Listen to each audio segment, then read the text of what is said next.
Sahabat Kompas, bertemu lagi dengan saya.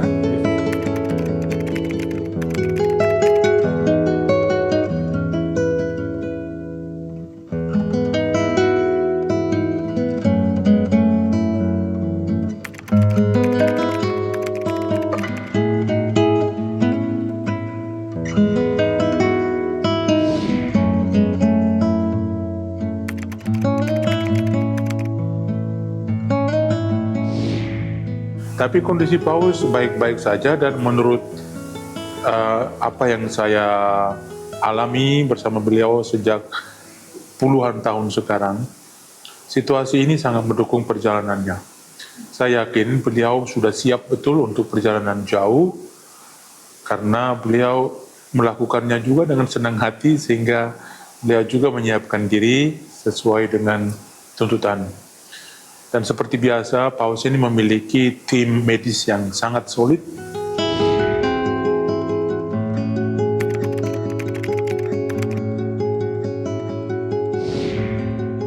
Sejauh yang kita tahu itu ada kesepakatan bersama menyangkut tema untuk Indonesia ya, yang kita lihat dari logo, yaitu iman, persaudaraan, dan bela rasa.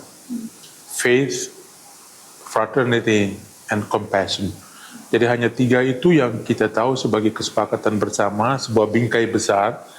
Di dalamnya Paus akan bergerak di dalam pesan-pesan, di dalam tingkah lakunya, dan semuanya itu. Bahwa beliau akan menempatkan kunjungannya ini baik secara bilateral diplomatik maupun secara pastoral untuk Gereja Katolik di dalam bingkai pesan-pesan kemanusiaan yang selalu beliau perjuangkan. Misalnya perdamaian, toleransi, keadilan, kerjasama. Lalu beliau pasti akan juga menyapa masalah-masalah yang kita hadapi bersama, baik secara komunitas negara maupun komunitas agama. Misalnya masalah-masalah dehumanisasi, ya, dan juga masalah lingkungan hidup.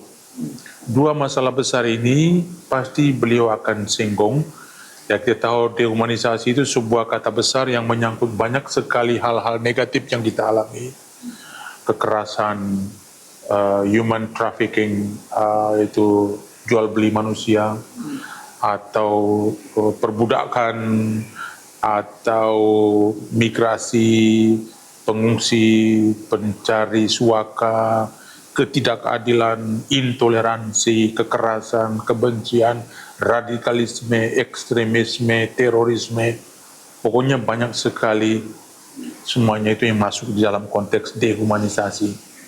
Lalu masalah kedua adalah masalah lingkungan hidup. Saya teringat bulan Desember kemarin, 2023 itu ada kunjungan mantan presiden kita Megawati ke Vatikan dan bertemu dengan Bapak Paus. Kebetulan saya waktu itu dipanggil untuk menjadi penerjemah antara Bapak Paus dan Ibu Mega. Pembicaraan sepanjang waktu saat itu hanya menyangkut lingkungan hidup. Hanya menyangkut lingkungan hidup. Artinya di benak Bapak Paus sudah ada satu tema yang otomatis dikaitkan dengan Indonesia, yaitu masalah lingkungan hidup.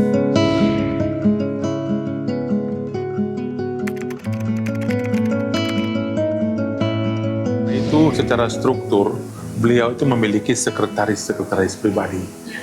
Dan untuk itu, beliau juga memiliki dikasteri-dikasteri, perkantoran-perkantoran kuria seperti kantor di mana kita berada sekarang, kantor dialog antar umat beragama. Jadi ditugaskan atau dibagi-bagi tugas sesuai dengan kompetensi, kemampuan, dan keahlian. Ya, tetapi bukan berarti Paus tidak melakukan apa-apa. Paus, itu peranan beliau itu sangat menentukan terhadap dokumen-dokumen, terhadap segala sesuatu yang ditulis, karena banyak kali beliau memberikan input apa yang ingin beliau mau dan diolah, kemudian beliau yang memberikan kata terakhir dengan banyak sekali koreksi, ini harus begini, ini harus begini, sehingga kita tahu di banyak kesempatan, walaupun ada konteksnya, ada naskah yang sudah tertulis, tetapi beliau masih bisa atau cenderung memberikan komen-komen sendiri atau masih pemikiran-pemikiran lain yang beliau tambah. Itu karena beliau juga terlibat langsung di dalam semuanya itu.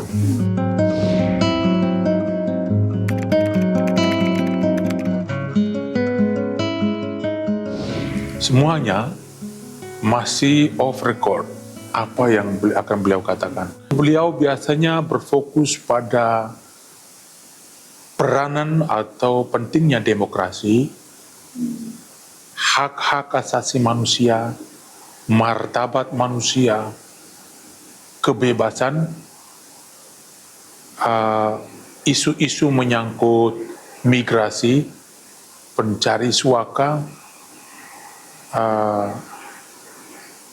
anak-anak dan perempuan, kejahatan, kekerasan, agama yang ditunggang atau dimanipulasi untuk kepentingan kelompok atau pribadi, lingkungan hidup, ya, integritas alam. Ya, tema-tema ini yang saya yakin akan muncul di dalam pembicaraan atau di dalam pidato beliau. Kan beliau sadar berpusat atau bertolak dari peran negara atau tugas negara untuk mensejahterakan rakyatnya.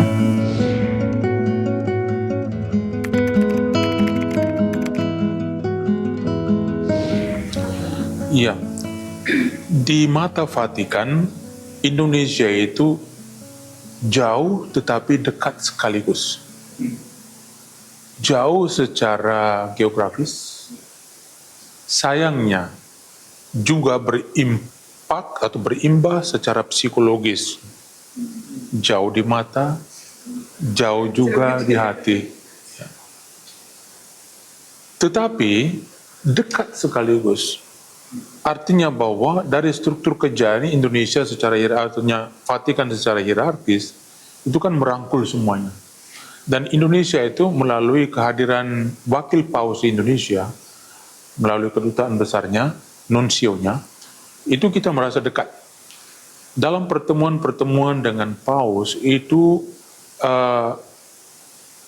biasanya juga paus selalu diupdate dengan kehadiran Indonesia di benak Vatikan. Karena banyak sekali kunjungan ke Indonesia, ke Vatikan dari Indonesia, baik secara resmi melalui jalur pemerintah dan gereja maupun yang private, yang sendiri-sendiri juga banyak sekali.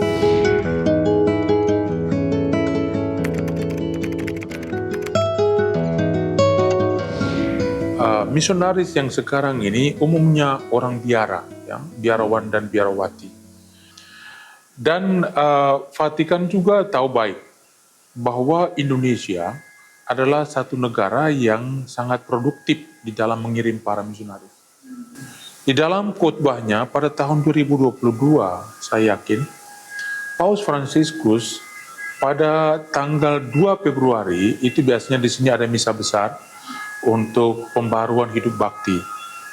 Paus Fransiskus dalam khotbahnya menyinggung sebuah pulau di Indonesia yang merupakan pulau yang sangat produktif di dalam mengirimkan para misionaris.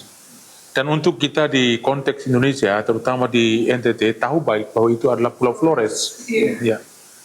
Jadi beliau sudah tahu dalam benak beliau itu Indonesia, walaupun hidup gereja Katoliknya hidup di dalam iklim minoritas di antara umat beragama lain dengan Islam sebagai agama mayoritas, tetapi agama Katolik, terutama Flores, adalah pulau yang sangat produktif dan sangat banyak mengirimkan misionaris ke luar negeri.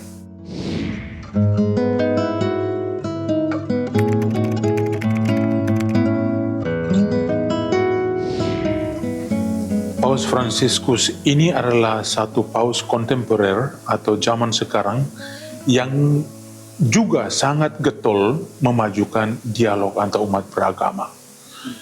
Dialog antar umat beragama untuk perdamaian semesta adalah satu dari prioritas kepausan beliau.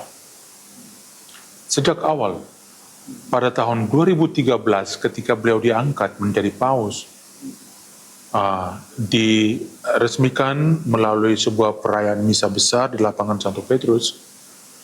Hanya dua hari setelahnya, kantor ini diminta untuk mengumpulkan tokoh-tokoh agama yang sempat datang waktu itu untuk menghadiri pelantikannya sebagai paus. Karena dari depan beliau melihat kehadiran banyak tokoh agama dengan atribut keagamaan mereka yang berbeda-beda. Beliau sudah sangat terkesan waktu itu. Untuk beliau bukan sesuatu yang normal atau biasa yang kemudian setelah itu mereka bisa bubar dan pulang ke rumah. Bukan. Beliau ingin berjabatan tangan dan untuk bertatap muka langsung dengan mereka. Itu satu kegiatan publik besar yang pertama yang beliau lakukan. Jadi kami waktu itu mengumpulkan semua yang hadir, Islam, Hindu, Buddha, Jain, Sikh, Bahai, dan semua itu kita kumpulkan dan kita bawa ke beliau. Beliau waktu itu sudah sangat senang. Dua pesan dasar yang beliau sampaikan pada waktu itu sebagai kata-kata kunci untuk membuka karya atau pastoral dialog antar umat beragamanya untuk perdamaian dunia. Yang pertama, pentingnya persahabatan lintas agama, dan yang kedua, rasa saling menghargai, untuk saling menghormati.